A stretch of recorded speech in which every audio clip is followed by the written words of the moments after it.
আসসালামু আলাইকুম প্রিয় দর্শক, 2025 সালের 12 ডিসেম্বর গুলিবিদ্ধ হয়েছিলেন শরীফ ওসমান হাদি। তার 6 দিন পরে সিঙ্গাপুরে তার মৃত্যুও হয়েছিল। সেই হাদি হত্যা রহস্যের কোনো কুল কিনারা কিন্তু এখন পর্যন্ত হয়নি।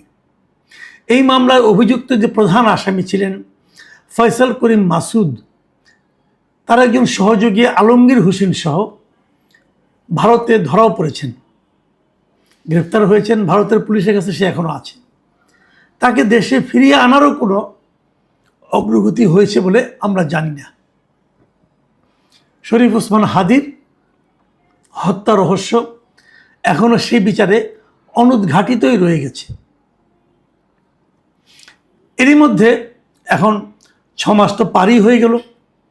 এই 6 মাস পরে এসে নতুন এক বিতর্ক তৈরি হয়েছে যে এই হত্যার সঙ্গে কারা জড়িত, কাদের মদতে এই হত্যা হয়েছে। সেই সময়ে নানা আলোচনা হয়েছে, আমরাও নানা রকম কথাবার্তা বলেছি, কিন্তু কোনো সুনির্দিষ্টভাবে কিন্তু কিছু জানা যায়নি, কোনো তৎপরতা আমরা লক্ষ্য করিনি। এখন একটা গণতান্ত্রিক সরকার এসেছে, এখন আমরা আশা করতেই পারি কিছু একটা হবে। কিন্তু এরই মধ্যে আমরা 3 ধরনের কথা কিন্তু শুনতে পাচ্ছি। বিশেষ করে আজকে তো অনেকগুলো আলোচনা হলো। যেমন ধরেন, ভারতের পক্ষ থেকে গতকাল মঙ্গলবার ভারতের পশ্চিমবঙ্গের যে ক্ষমতাচ্যুত মুখ্যমন্ত্রী মমতা বন্দ্যোপাধ্যায়, তিনি তার ক্ষমতাচ্যুত হওয়ার পর প্রথমবারের মতো একটা জনসভায় ভাষণ দিয়েছেন। মঙ্গলবার কলকাতার ধর্মতলায় এক জনসভায় উনি বলেছেন, এই অনেক কথা বলেছেন, ভারত সরকারের বিরুদ্ধে বলেছেন, এবং বলতে বলতে এই ওসমান হাদির হত্যার ব্যাপারে একটা ইঙ্গিত দিয়েছেন। তিনি বলেছেন যে বাংলাদেশ থেকে এক বড় খুনিকে তারা গ্রেপ্তার করেছিল, তাদের সরকার। তার মানে এর বোঝা যাচ্ছে মোটামুটি শরীফ ওসমান হাদির যে খুনি তার কথাই বলা হচ্ছে। এবং এইটা ওনার ভাষা বঙ্গ আপনি শুনেন, আমি বললে পরে উল্টাপাল্টা হতে পারে, হুবহু ওনার ভাষাটাই শুনেন, কারণ উনি তো এবার কথা বলেন কিন্তু ভেঙে ভেঙে, ওনার কোনো বাক্যই কিন্তু আপনি সম্পূর্ণ পাবেন না। উনি কী বলেছিলেন সেটা শুনেন। বাংলাদেশ থেকে এক বড় খুনিকে STF গ্রেপ্তার করেছিল, জেনে রাখুন।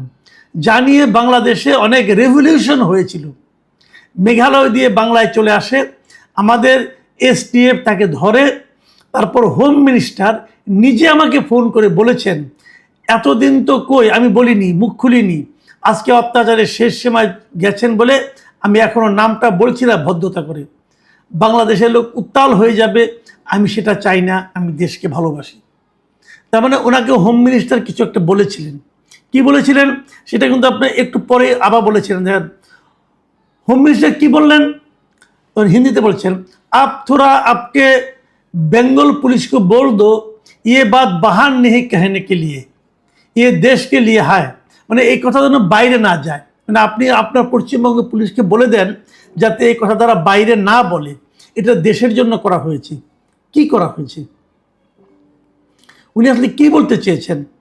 তার মানে এই খুনের পেছনে কি ভারত সরকার ছিল, অথবা উনি কি বলতে চেয়েছেন যে যাকে গ্রেপ্তার করা হয়েছে তাকে যেন ফেরত পাঠানো না হয়, অথবা তার ব্যাপারটা যেন পুলিশ না বলে, এগুলি কিছু? নাকি এমনটা যে ওই মাসুদকে যখন তারা পুলিশ ধরেছে তারা তো জিজ্ঞাসাবাদ করেছে, জিজ্ঞাসাবাদ করে কিছু তথ্য পেয়েছে, যাতে এই তথ্যটা বাইরে না আসে, উনি কি এই কথাটা বলেছেন? কে জড়িত? মমতা বন্দ্যোপাধ্যায়কে কিন্তু তৃণমূলের কর্মীরা জিজ্ঞাসা করেছিলেন, কে কে এটা, তার নামটা আপনি বলে দেন, কিন্তু উনি নাম বলেননি। এখন বলেননি বলে যে আগামীতে বলবেন না তার কিন্তু কোনো গ্যারান্টি নাই।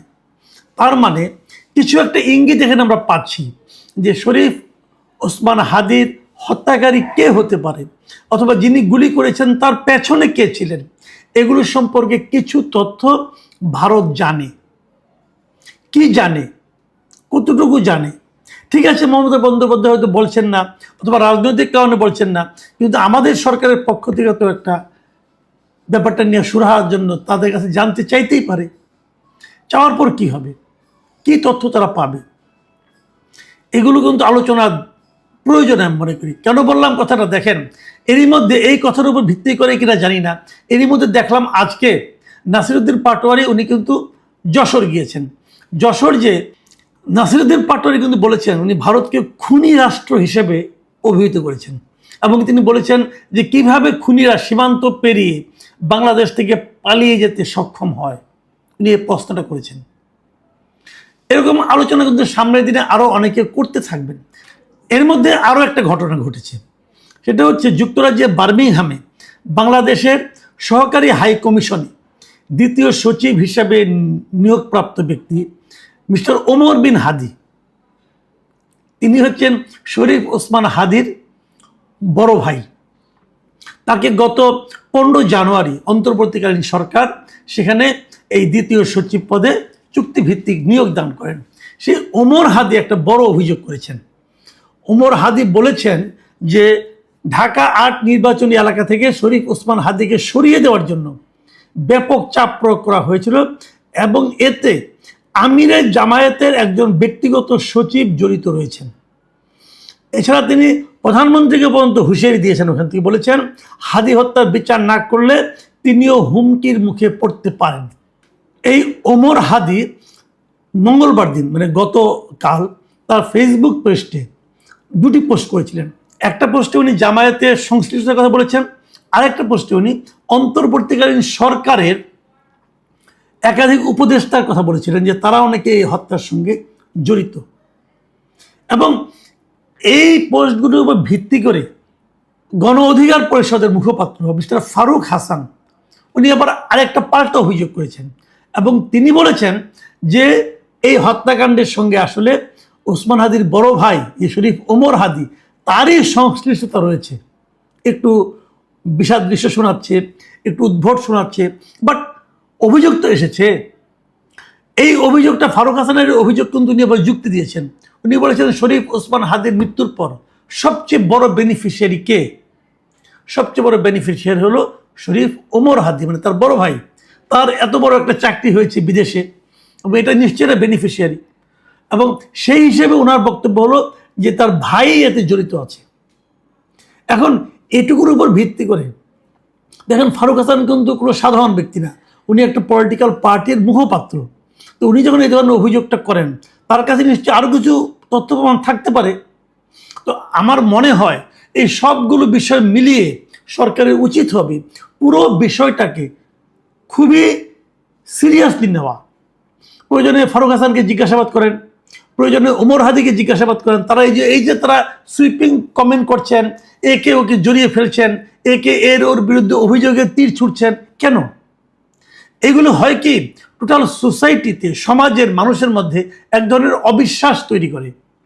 মানুষ যাকে দেখবে তাকে এখন সন্দেহ করতে থাকবে। সরকারের উচিত হবে তাদেরকে জিজ্ঞাসাবাদ করা, সরকারের উচিত হবে ইন্ডিয়া গভর্নমেন্টের সঙ্গে যোগাযোগ করা, এবং সেই সঙ্গে সরকারের উচিত হবে ভারতে আটক থাকা যে ফয়সাল আহমেদ মাসুদকে দ্রুত এবং আলমগীর হোসেনকে দ্রুত এই দেশে ফেরত নিয়ে আসার চেষ্টা করা। ভারত থেকে তো এই ধরনের আসামে আমরা ফেরত আনতে পারি, আমাদের সঙ্গে তো ভারতের সেরকম চুক্তি আছে, সেই উদ্যোগটা দ্রুত নেওয়া উচিত।